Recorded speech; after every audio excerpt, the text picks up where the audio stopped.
Looking to avoid probate? Maybe a trust is for you. Come on in, we'll talk about it.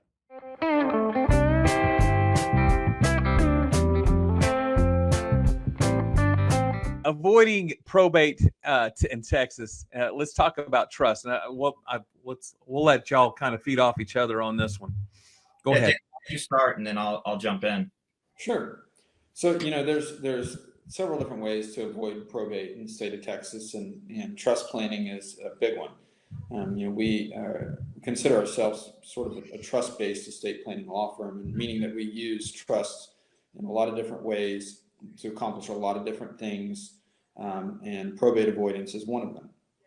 Now, what a trust is, and a lot of times people come into our office and we talk about trust planning, and there's a lot of misconceptions about what a trust is and what the process involves and the costs and the complexities. A trust is merely a contract or an agreement between three parties, and that's the creator of the trust, that's the beneficiary of the trust, and that's the trustee of the trust. So who's going to benefit from it, who's going to manage it, and who's created it, and whose assets are we putting in there.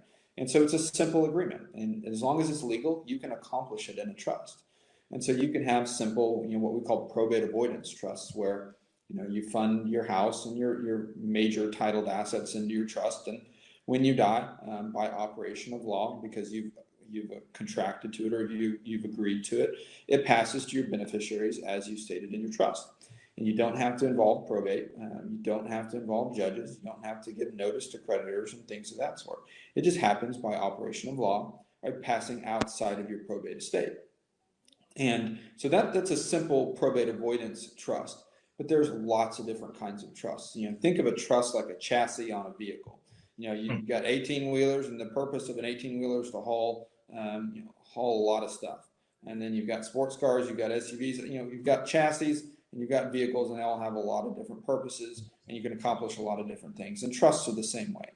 And so some of the other types of trusts that we do are, what we call legacy trust or dynasty trust, where, it's a family, what a lot of people know as a family living trust, where that trust is the family's primary estate planning document by which they own their assets during their lifetime and then pass them to their beneficiaries upon their death. And with these legacy trusts, there's lots of different things that you can do to protect surviving spouses. If the surviving spouse is going to remarry, how can we ensure that our assets are protected and ultimately designated to our descendants or our beneficiaries the way that we intend? Because, hey, I'm dead. I'm not there to represent myself. How can I be sure that what I plan for today is going to come, to fruition? And so there's some things that we utilize in our family trust to make sure that, if somebody dies, that the surviving spouse is taken care of, but that ultimately the assets are designated to the beneficiaries the way that we intend. And so in blended families, that's huge. And with if there's a large age discrepancy between spouses, and then ultimately, in these legacy trusts, you can determine how, when, and in what manner your beneficiaries receive their assets. And so maybe you have a spendthrift child who's not good with money, or maybe a child that you love, but hey, they have a substance abuse problem, or maybe, hey, they've done really well for themselves. They have a great head on their shoulder, but hey, we want to provide some creditor protection for them in case they get a divorce, they have to file for bankruptcy, or hey, my son's a surgeon and he gets sued a lot. We want to make sure that their inheritance that we bless them with is protected. And so there's ways to benefit your beneficiaries in protected dynasty trusts, and determine when and how often they get to access their inheritance. That's a great point. I didn't even think about that, but once again, talking right to the people. None of us are perfect. Our families, we're all a bunch of misfit toys, and it just kind of hit me. We all have family members that have issues, and maybe I was the black sheep on my side. Maybe you're the one, but these trust and these things that we're talking about protect them from themselves until they're ready to take care and be responsible, and it helps them get back on their feet. Don't let that be a deterrent from you being able to take care of them. Even though they don't want to be responsible for you. You've been through several things with them. I mean, We all have stories, right, people? That's life. But all right, was there anything else on that? I didn't mean to interrupt. I just really. Yeah. So Matt, you want to continue on some of the other types of trusts that we do? Yeah, Yeah. I mean, I was just going to hit a couple of little things, even on just the family trust.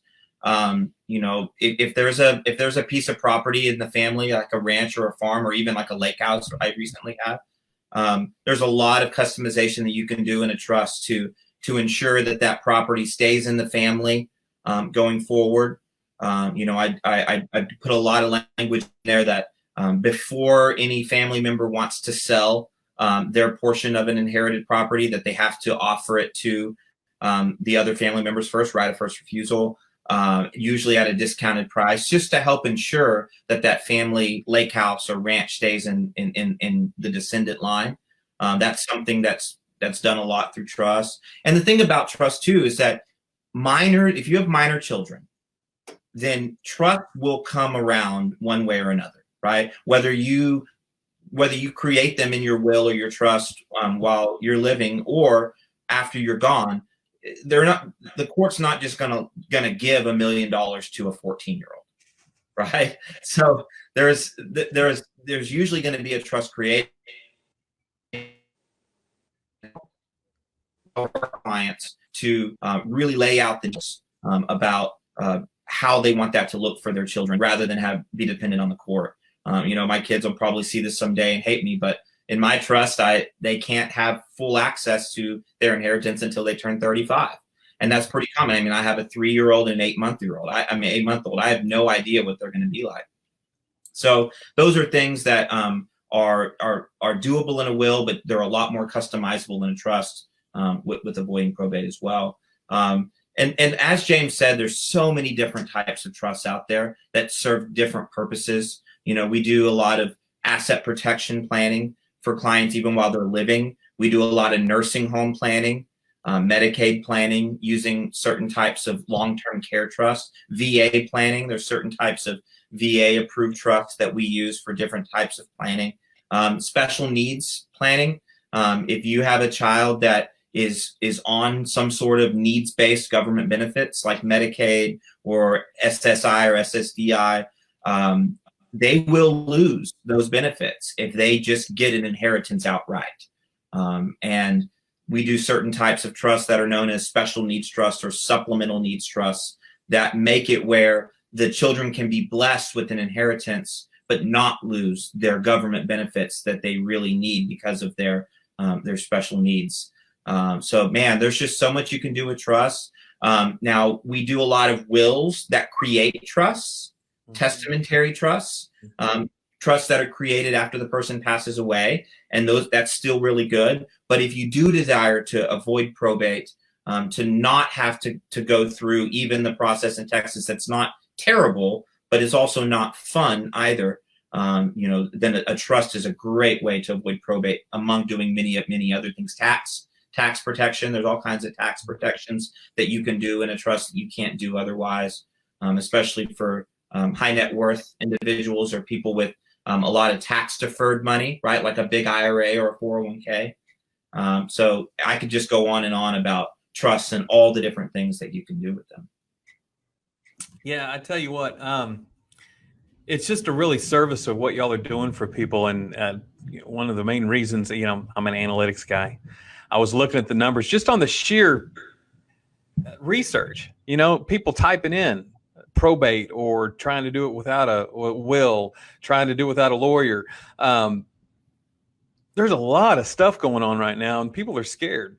Mm-hmm. So if you would, each one of you take just a moment, because I'm sure you talk to probably 60% more people on the phone that actually come in. I would imagine. Maybe I'm wrong on that number, but I would imagine a lot of people call and then people don't actually follow through.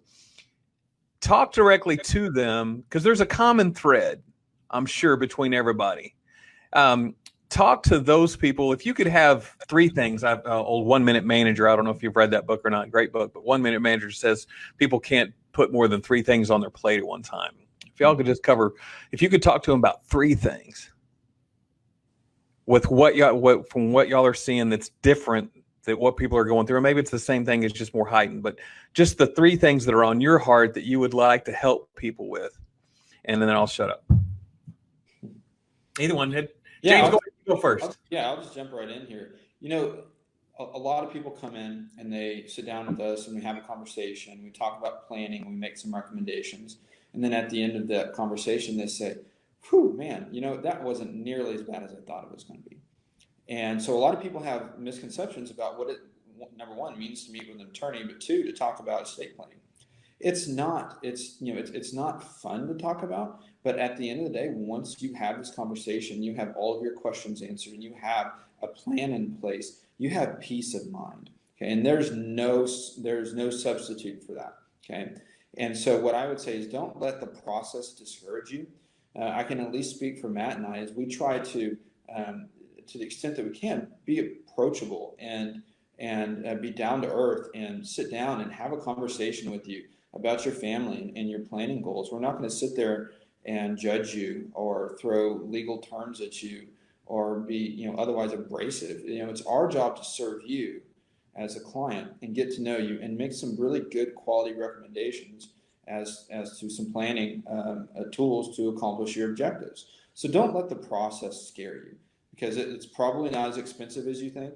And definitely Matt and I are not, we're not mean, and we really genuinely care about people, and we like meeting with clients and planning for their goals. Matt? Yeah. I think in this time, people are seeing their mortality differently, regardless of how you feel about everything that's going on. I think that some people are really fearful. I would discourage you from being fearful, but I do think that it's smart to take what's happening and learn lessons from it. Some of those lessons are, we're not going to live forever. These crazy out of the blue, what do they call them? Black swan events do happen. We live kind of in a bubble in the United States where we think these things won't happen to us, but they do. And we need to have a plan, not just for whenever we pass away, but there's also just been a really high need for powers of attorney, right? People that are in the hospital on a ventilator with COVID-19 don't have a power of attorney for someone to be able to speak for them, don't have a power of attorney to be able to pay their bills at home and deal with things at home. We need to learn the lessons and take the wisdom from this, that we need a plan, because we're not going to live forever and bad things can happen to us. That's not living in fear. That's just being wise and being smart. And, especially if you fall into certain categories, like if you have minor children, you need to have a plan for who's going to have guardianship over them and take care of them if you're gone or just in the hospital and incapacitated. If you have money or life insurance, which most people, with minor children do have life insurance for their family, how are you going to dictate how that money is spent and protect them from themselves? That, if you're a blended family, James mentioned some of the nightmare scenarios where people don't think about. There should be a heightened sense to get a plan in place. If you have special needs children, I could go on and on. There's all those special circumstances. Take what God has given us in this season. He can teach us lessons, right? He works all things for the good for those who are called according to his purpose. And let's take the good out of this. And I think that part of the good is people waking up and getting smart about getting a plan in place. That's very good. Gentlemen, I can't tell you much. I appreciate y'all coming on. Oh, and by the way, they didn't ask to come on. This wasn't an advertisement for them. This was me seeing their heart saying, and really reading between the lines of, there's a lot of hurting people out there right now. If I may, it's actually a good spot to say, all of these questions are popping up, and a lot of this crosses over with what we do. Really, the financial side and life insurance. This is just a great time to not only check in with your lawyer or come see one if you don't have one, but to really take advantage of your professionals that you have in your life. Make sure that everything's in order with your CPA and with your lender and with your real estate agent and with your banker. It's just great to have a network and a team of people like that. I just felt like that was a good spot to talk about that. You really need all those people in your life. So well, and that's actually what I'm trying to accomplish, because if all I ever do if this real estate business is make money, I think I've failed. Because I think anybody can make money in real estate. Anybody can make money, what y'all do. But to do something better with it, Back, whenever I was a kid, and actually before, there was not that many lawyers in town. There definitely wasn't a lot of mechanics in town. There was a guy or two, and you knew who to trust. These days, you don't know. But one thing holds true: good people hang around good people. And I would like to build a team around my sphere of influence to where I can refer people that are there to Dave Ramsey, the heart of a teacher, right? And biblically, the heart of a servant. That not just fiduciary, right? I'm going to use one of y'all's words, not just fiduciary as far as legal fiduciary, but the spirit of the law behind fiduciary is you really should care about the other person more than you care about yourself. And the only way we're able to do that is through the Holy Spirit. And that's a whole nother conversation. But truly, I want to build a team of people throughout different industries that are there to help, because everybody needs somebody. And it's just at different times of when they need them. And these two gentlemen, I mean, if anything, Matt can tell you about Takova's boots. I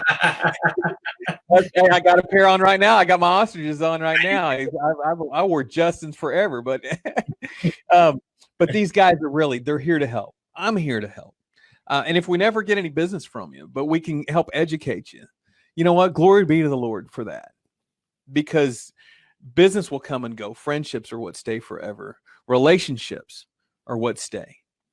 I hope today, people, that you got something out of this, that if not for you, but for you in the future, or for someone that you love, because this, one way or the other, this is going to be dealt with. This subject is going to be dealt with, whether you're alive and you're able to dictate what happens, or after you're gone, and then it's going to be a mess because you didn't decide to do what you needed to do with it.